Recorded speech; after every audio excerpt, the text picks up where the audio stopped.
नमस्कार, स्वागत है आपका। मैं हूं आपके साथ दिनेश अवस्थी। स्पीकर पर सियासत अब लाउड होती नजर आ रही है। महाराष्ट्र, उत्तर प्रदेश के बाद अब मध्य प्रदेश में भी लाउड स्पीकर को लेकर सियासत शुरू हो गई है और इस मामले को लेकर बीजेपी और कांग्रेस में जुबानी जंग जारी है। दोनों ही पार्टियों के नेताओं की इस पर बयानबाजी जारी है। कोई लाउड स्पीकर पर रोक की मांग कर रहा है तो कोई इसके समर्थन में है। लेकिन इस मसले का ठोस हल क्या हो, इस पर कोई चर्चा नहीं कर रहा। मतलब स्पीकर पर सिर्फ जुबानी शोर मचा हुआ है।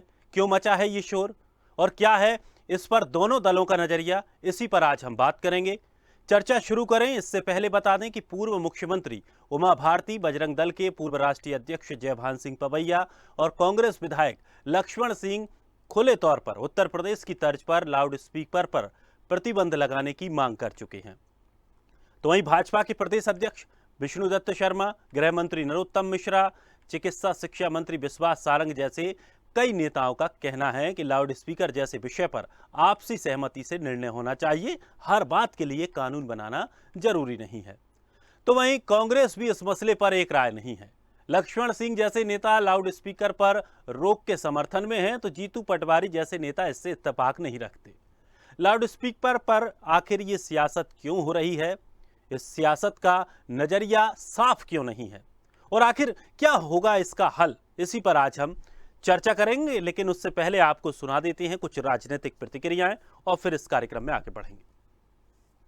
लगता है कि किसी भी तरह से लोगों को परेशानी नहीं होनी चाहिए, इस पर जरूर विचार होना चाहिए। आपसी समन्वय कर पर इस पर विचार जरूर करना चाहिए। उत्तर प्रदेश में बहुत सारे धार्मिक स्थलों पर और बड़ी बड़ी मस्जिदों में वहां की कमेटी ने स्वयं ने निर्णय लिया कि हम आसपास के नागरिकों को परेशानी नहीं होने देंगे। देखिए, कांग्रेस को तो राम जी से और हनुमान जी से ही आपत्ति है। जब भी हिंदू धर्म का कोई काम होगा तो कांग्रेस के पेट में दर्द होगा। इन्हें तो चाहिए कि सोनिया गांधी जो कहे इटली की सभ्यता और इटली की संस्कृति इस देश में लागू हो जाए। तुष्टीकरण की राजनीति को आगे बढ़ाने का काम कांग्रेस करती है। हनुमान चालीसा को लेकर या आस्थाओं को लेकर या लाउड स्पीकर को लेकर मैं मानता हूं कि इस तरह की भावना जो देश में बनाई जा रही है इसमें देश का भला नहीं हो सकता। हनुमान चालीसा का पाठ जरूरी है, मैं भी रोज करता हूं।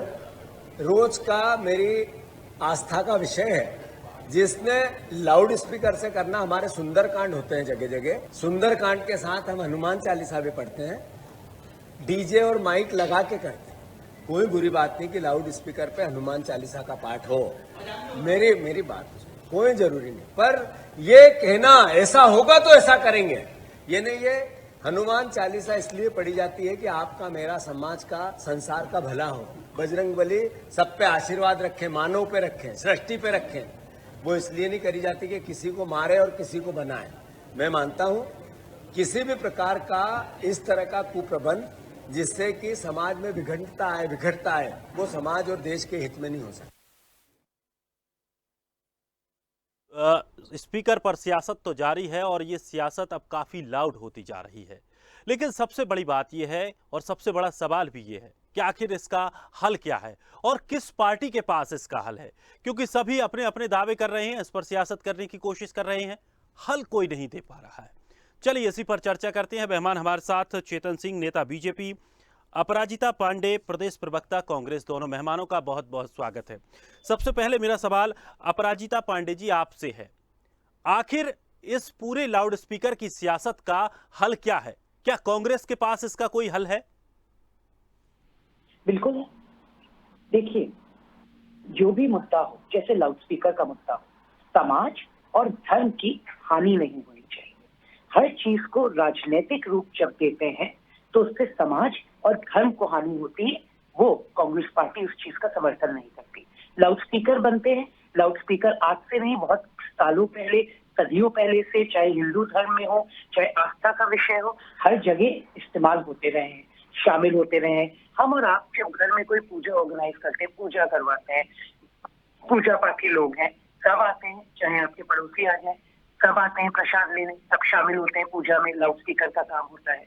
पर ये लाउड स्पीकर तब तक इस्तेमाल होना ठीक है जब तक वो किसी और को हानि नहीं दे रहा हो, हम किसी और के परव्यू में जाकर उसको नुकसान नहीं पहुंचा रहे हो, तो इसमें कोई गलत बात नहीं है। अगर आपको लगता है कि कहीं ऐसा है कि किसी जगह हमें लाउड स्पीकर को यूज नहीं करना चाहिए, तो आप जिला प्रशासन से चर्चा कर लीजिए, उस पर बात कर लीजिए, पहले ही मीटिंग कर लीजिए और फिर निश्चय वहां पे एक सूटेबल डिसीजन ले लीजिए और उसके फिर आगे बढ़िए। इसमें तो कोई दिक्कत का काम नहीं, जिला प्रशासन से हमेशा चर्चा की जा सकती है और उस पर एक निष्कर्ष पे पहुंचा जा सकता है। बट हर चीज को एक राजनीतिक रंग देना और दूसरे मुद्दों से ध्यान भटकाना, जो कि महंगाई है, जो कि आप देख रहे हैं अनएम्प्लॉयमेंट है, उस तरीके से एक राजनीतिक रंग देना हर मुद्दे को, वो गलत है और उसका कांग्रेस पार्टी कभी समर्थन नहीं करेगी। चेतन सिंह जी, अभी जैसे कि अपराजिता जी ने साफ तौर पर एक उसका हल बताया कि इस तरह से जिला स्तर पर इस तरह की समस्याओं को सुलझाया जा सकता है,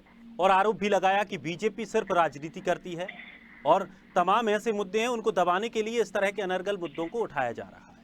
क्या बीजेपी के पास कोई और दूसरा हल है? इस देश में जितनी गंदगी कांग्रेस ने फैलाई है, सबसे पहले तो उस गंदगी को हटाने में ही हमारी सारी श्रम शक्ति जा रही है। देश के हित में कड़े फैसले करने पड़ेंगे, क्योंकि देश घुसपैठियों की कैद में है। यह देश कहीं ना कहीं रहते इस देश में है, लेकिन जिनका दिल और दिमाग पड़ोसी के लिए धड़कता है, ऐसे लोगों की कैद में है, ऐसे लोगों की विचारधारा में। हमारे देश के इतिहास के उन तमाम सूरवीरों का जिक्र तक नहीं है जिन्होंने इस देश की आजादी के लिए हंसते हंसते फांसी के फंदे को चूम गए और वंदे मातरम भारत माता की जय कह करके भरी जवानी में फांसी का वो फंदा चूम करके इस भारत माँ के बेड़ियों से आजाद करने में अपना सर्वस्व न्यौछावर कर गए। उनकी भी चर्चा कभी करना चाहिए। आज जहाँ तक साउंड को लेकर के, लाउड स्पीकर को लेकर के बात है, मैं इस पे कोई राजनीतिक टीका टिप्पणी नहीं करना चाहता। मैं जैसे सहज रूप से आप पूछ रहे हैं, जैसे सहज रूप से अपराजिता जी कह रहे हैं, मैं भी वही कहना चाहता हूँ। ठीक है, साउंड एक समय सीमा तक आवश्यक है, उसका भी तो अपना दायरा होना चाहिए ना। वो साउंड किस काम का जो पड़ोसियों की प्राइवेसी भंग करे, जो बच्चों को पढ़ने में विघ्न डाले, जो हमारे समाज में उम्र दराज हो चुके हैं उनके हार्ट और बाकी बीमारियों के उसमें जान के लिए खतरा बन जाए, क्या ऐसा साउंड आवश्यक है? क्या ईश्वर हो, अल्लाह हो, कोई भी हो, क्या जब आप चिल्ला करके कहोगे तभी वो सुनते हैं क्या? अरे वो तो हमारे दिल के आवरण से समझ जाते हैं मेरे दिल में क्या है। जब हम पुकार लगाते तो चिल्लाते नहीं, हम अपने मन में ही बुदबुदाते हुए अर्जी लगाते हैं। कोई प्रेयर करता है, कोई अपने अन्य प्रकार से हाजिरी लगाता है। भगवान सुनते नहीं है क्या? सुनते हैं, ईश्वर सुनते हैं।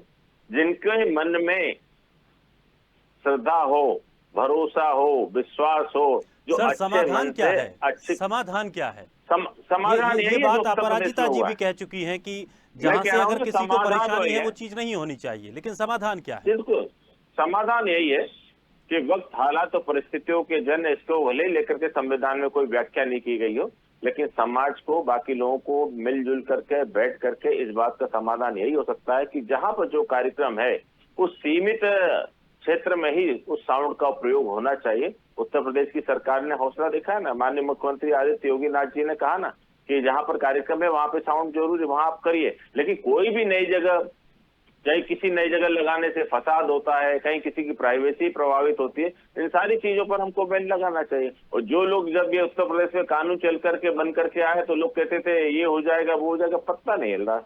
बड़े बड़े संस्थानों पर पत्ता नहीं हिला, बड़े बड़े मठों पर पत्ता नहीं हिल रहा। तो ऐसा है, जब हम समाज के हित में व्यापक रूप से मानव दृष्टिकोण से सोचेंगे तो बहुत सारी बातों का समाधान स्वतः हो जाता है। मैं ये नहीं कहूंगा कि भाजपा और कांग्रेस के नेताओं ने भी जो उत्तर प्रदेश की तर्ज पर हमने काम किया उसका समर्थन किया। ये आज समाज की आवश्यकता है, समय की आवश्यकता है। हम जैसी सुविधा खुद को चाहते हैं ऐसी सुविधा हम दोनों को, लोगों को भी देना सीखे, तो मुझे लगता है बहुत सारी बातों का समाधान हो जाए। चलिए, अपराजिता जी कुछ कहना चाह रही थी। देखिए, अभी जिस तरीके से हमारे भाजपा का मित्र ने इस बात को शुरुआत की, उस पर गौर करिए। पड़ोसी देश का कौन क्या है, फ्रीडम फाइटर की बात की, स्वतंत्रता मूवमेंट की बात की। हमारे इस प्रकार से जब आप अपनी बात शुरू करते हैं तो वो दिखता है दर्शकों को भी और सबको कि आप किस प्रकार से एजेंडा को इधर उधर घुमाने की कोशिश कर रहे हैं। जनता इतनी मूर्ख नहीं है, समझती है कि आप हमेशा बात करते हैं विकास की, काम करते हैं ध्रुवीकरण का। मैं आपको याद दिलाना चाहूंगी, जितने स्वतंत्रता सेनानी जिसकी आप बात कर रहे थे, उनको पूरा देश जानता है। और इंडियन नेशनल कांग्रेस, राष्ट्रीय पार्टी जो है कांग्रेस की, वही एकमात्र पार्टी थी जिसने अंग्रेजों को भी भगा दिया था इस देश के। तो स्वतंत्रता और राष्ट्रीयता और पेट्रियोटिज्म का पाठ कांग्रेस को कोई नहीं पढ़ा सकता। ये हम और आप भी जानते हैं और पूरा देश जानता है। और देश इसलिए कांग्रेस को भारत का डिफॉल्ट डीएनए मानता है, डिफॉल्ट प्रोग्राम मानता है। तो इस पे किसी को लेक्चर भारतीय जनता पार्टी से सुनने की कोई जरूरत नहीं है। जब आप मुखबरी कर रहे थे तो हम स्वतंत्रता के लिए लड़ रहे थे, ये सच्चाई है, याद रखिएगा। ये चीज इन्होंने बिल्कुल सही कही चेतन जी ने कि जैसा हम अपने लिए सोचते हैं वैसा ही हम दूसरों के लिए सोचें। ये बिल्कुल निश्चित बात है, ये बिल्कुल निश्चित तौर से सही बात है। जब भी हम लाउड स्पीकर का यूज करें, आप, हम या कोई भी और, या फिर कोई पॉलिटिकल पार्टी करती या फिर कोई रिलीजियस संस्थान करती, तो उसको हमेशा इस दायरे में करना चाहिए कि दूसरे को इस बात का नुकसान न पहुंचे। तभी मैंने यहाँ पर कहा था कि उसका पहले से ही एक रोड मैप, एक मीटिंग हो जाए जिला प्रशासन के साथ और फिर ही अनुमति दी जाए कि किसी को इस बात से दिक्कत नहीं हो। और दिक्कत यहाँ इस बात से है दिनेश जी, जब जरूरी मुद्दे सामने, बेरोजगारी का मुद्दा, आप जिस तरीके से महंगाई चरम सीमा पर है, ध्यान भटकाने के लिए भारतीय जनता पार्टी जब मुद्दों का इस्तेमाल करती है और उनको राजनीतिक रंग देती है, वहां पर प्रॉब्लम होती है लोगों को, देश को, और जो हम एक जिम्मेदार ऑपोजिशन है उसको प्रॉब्लम होती है। क्योंकि आज लोग तकलीफ में हैं और बहुत सारे ऐसे मुद्दे हैं। आप उत्तर प्रदेश की बात करें, उत्तर प्रदेश हो या मध्य प्रदेश हो, सबको हालत पता है कि महिलाओं की इन प्रदेशों में क्या हालत है। हमें उस पर बात करनी चाहिए, हमें महंगाई पे बात करनी चाहिए, हमें युवाओं के लिए रोजगार सृजन की बात करनी चाहिए। ये सब बातें होती रहेंगी। मेरे इनसे विनम्रता से यही दरखास्त है, हर चीज को एक राजनीतिक रंग देना बंद करिए, उस पर जुझारू रूप से काम करिए। अगर राजनीतिक इच्छा शक्ति हो तो चीजें बदली जा सकती हैं। आपकी गवर्नमेंट है मध्य प्रदेश में, उस पर अमल करिए, जिला प्रशासन से बात करिए, इस पे जरूरी सही तरीके से काम किया जा सकता है, और उसको राजनीतिक रंग देना प्लीज बंद करें। चलिए चेतन जी जवाब दीजिए। देखिए, मेरी बहन अपराजिता जी ने जो कहा मैं उसी से शुरुआत करना चाहूंगा। आपने कहा कि आपने अंग्रेजों से संघर्ष किया, आप लोगों ने अंग्रेजों को भगा दिया और हम लोग मैंने नहीं कहा चेतन जी, वो तो हिस्ट्री है, वो तो वास्तविकता है। मैंने नहीं कहा, वास्तविकता है। अभी तो आपने कहा मैं आपकी मुक्ता ही वर्णन कर रहा हूँ, और ये आप लोगों ने इतिहास की तमाम किताबों में भी लिख करके रखा था। कभी इस देश को ये बता दो कि 1947 के देश का विभाजन किसने किया, 1947 के देश का विभाजन किसने किया ये बता दीजिए, विभाजन पर दस्तखत किसने किए ये बता दीजिए। क्या भारत में भारत माँ को आजादी दिलाने वाले भारत माँ के मुद्दे पर दस्तखत कर देंगे? देश का बंटवारा कहाँ तक आवश्यक है? जब आप मुखबरी कर रहे थे, जब आप माफीनामे लिख रहे थे, तो हम लोग देश की स्वतंत्रता के लिए लड़ रहे थे। ये आपकी सच्चाई, ये बिल्कुल ठीक नहीं है। मैंने आपकी बात को पूरा सुना, जनता को भ्रमित नहीं कर सकते। चलिए मुद्दे पर आते हैं, मुद्दे पर आते हैं। मुद्दे पर मुझे लगता है कि अगर हम मुद्दे पर बात करेंगे तो बेहतर रहेगा, कुछ ना कुछ समाधान निकले, उसी पर आज हम चर्चा कर रहे हैं। और फिर अगर उसी मंथन में हम फंस जाएंगे तो मुझे नहीं लगता कि इससे कुछ समाधान के संकेत भी मिलेंगे। नहीं, देखिए मेरा कहना है, जब इन्होंने कहा, मैंने पूरी बात तो शिद्दत से सुना ना, आप मेरी बात हो जाने दीजिए, आप जवाब दीजिए। आप हमको मुखबिर बोल रही है, इस देश के टुकड़े करने पर दस्तखत किसने किए? क्या देश के टुकड़े किसने किए? आपको हिस्ट्री पढ़ने की जरूरत है। यही तो भारतीय जनता पार्टी के लोगों के साथ प्रॉब्लम है, वास्तविकता से दूर, हिस्ट्री की कोई नॉलेज नहीं। यहाँ पर अगर आप कुछ भी थोड़ी ना बोलेंगे कि हम इस तरह के लोगों को जम्मू कश्मीर में कर दिया जाता है, आपकी आवाज नहीं निकलती। कांग्रेस आतंकवादियों के साथ गठबंधन करती है,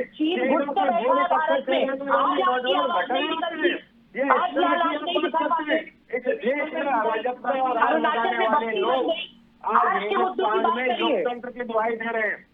ये ठीक नहीं है। अभी आप हम मुझसे कह रहे, अभी राजस्थान में क्या हो रहा है, आपकी सरकार है, क्या हो रहा है? गौशाला पर बुलडोजर चल रहा है कि नहीं चल रहा है? मंदिरों पर बुलडोजर चल रहा है कि नहीं चल रहा है? अभी महाराष्ट्र में क्या हो, हनुमान चालीसा पर राजद्रोह का मुकदमा,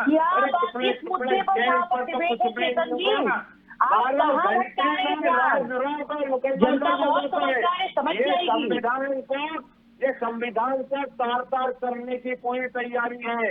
लेकिन इतना याद रखिए, जनता सब देख रही है, वो तो देख ही रही है, आपकी वास्तविकता जानती भगवान है। राम और हनुमान के नहीं हुए, वो इस भारत भूमि के क्या होंगे? जो भारत माँ के वंदे मातरम नहीं कह सकते, वो भारत के कैसे हो सकते हैं बंदे? मुझे समझ में नहीं आता। कौन इसलिए भारत हमको का, सारी कौन चीजों भारत का के- झंडा एक मिनट, नहीं एक फहराता मिनट। था? अभी आपने किसको नहीं महंगाई की पता? बात कही ना, भारत की बात कर अरे रहे हैं, महंगाई को तो आने देंगे मुझे। पेट्रियटिज्म की बात कर रहे हैं। आपने महंगाई की बात करी ना, क्या बात चेतन कर रहे हैं जी, आप? चेतन जी, एक ये चीज समाधान है क्या? वालों से हम नहीं बात करते। ये कोई समाधान का प्लान है क्या या समाधान है क्या? नहीं, यही है, ये भारतीय जनता पार्टी का एजेंडा रहता है। ये बात कांग्रेसियों से को पूछे भटकाओ। जो आम मुद्दे आदमी पे की, कॉपी मत आम करो। पार्टियों की, बाकी पार्टियों की आवाज दबाना चाहते हैं। ये कौन सा तरीका होता है?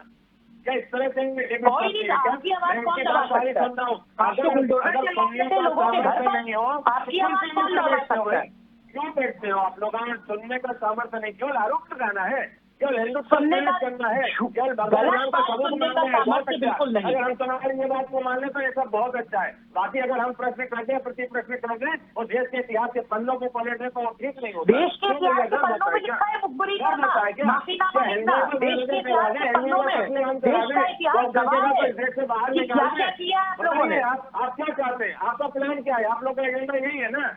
हमने क्या अमेरिका किया से है? भाई ने हमने बात वो करके किया है चले गए, वहाँ 70 जाकर साल में के जिसको आप आप लोग किस तरह बेचने में की लगे हैं। ये किस तरह किया की है, बात करते हैं? अरे समझ रहे हैं? पन्ने इतना पलट किया करके, कि अभी तक आप पन्ने उसको पलट बेच रहे करके हो। देखिए, एक प्रत्याशी आपका चुनाव जीतने की स्थिति में जमानत जब्त होती है और इन्हीं विचारों की कल जब्त होती है। समाधान है, समाधान पर बात करिए, रोजगार पर बात करिए। समाधान से आ रही रोजगार तो आप बात करेंगे। रोजगार की रिपोर्ट नहीं देगी। रोजगार से तो आइए ही मत, नहीं तो डिबेट छोड़ने की बात आ जाएगी। पता है ना, बेरोजगारी चरम सीमा पर है। 45 साल में सबसे ज्यादा बेरोजगारी है आज भारत में।